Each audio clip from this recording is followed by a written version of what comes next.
shoulder of Grella, and Ryun is going to take the lead from illustrious. Jim Ryun, the boy from Wichita, with 200 yards to go. Ryun fights it off. It's Ryun on the inside. He got the lead. Now it's second, and it is Jim Grella third, and Jim Ryun, a high schooler from Wichita, has defeated Peter Snell and Jim Grella in the most amazing performance in his career. It was a surprise to me, first of all, that I would be a runner. I wanted to be something else. And after being cut from the church baseball team, the junior high basketball team, I fell into running as a sport of cross country in high school. And then when the track season came around, I was disappointed that the longest distance you could run in Kansas in those days was 1 mile. So I became a miler in a sense by default. The amazing thing is, being cut from all those earlier teams, within 2 years I was on my first Olympic team. And I went to my first Olympics in Tokyo, and I discovered they were every 4 years. I was so new to the sport of running, I didn't realize that they held them every 4 years. So it was quite a change, and then my life became measured in tenths of a second. I came following Coach Timmons, first of all, and I knew some of the tradition here before coming. You had Wes Santee, you had Glenn Cunningham. I knew there was a rich tradition, but my real emphasis was to follow the program that I'd had in high school that had been successful. So I followed Coach Timmons, and grateful for that because we worked well together, and I agreed with his physical training in such a way that I continued to develop.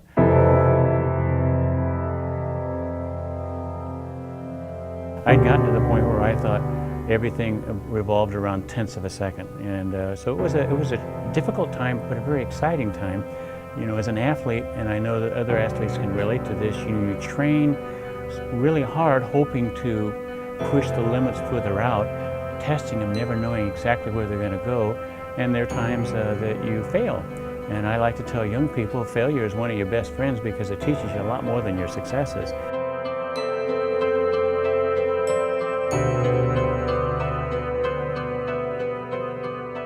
To a certain extent, those early days in high school and in my collegiate days, racing against the old Soviet Union in Moscow or Kiev, or racing in London, or racing in the Scandinavian countries or in East Germany, sparked my interest in the political arena because you could see such a different form of government, and oftentimes very oppressive. And you would come back to this country and I'd almost get off the plane and kiss the ground because it's so great to come back to America. And I said it then kind of in my heart, maybe someday I'll have an opportunity to help serve the state of Kansas, which came along when I was carrying the Olympic torch in 1996, traveling through Kansas. I was challenged then by Congressman Jayhawk from Wichita that the district in Lawrence was available. Why don't you run?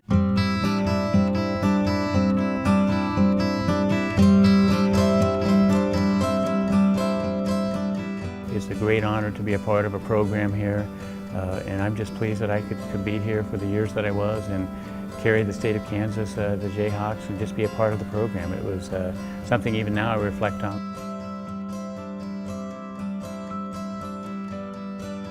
You know, I want them to remember that I was able to help serve people. To me, you know, you're always going to be measured against somebody's record on the track, but for me, the one that's the most important one is the opportunity to help people. It'll come and go whether I was a good miler or not, but most of all, I want people to see that there was an opportunity to make a difference, and that's really my goal in life.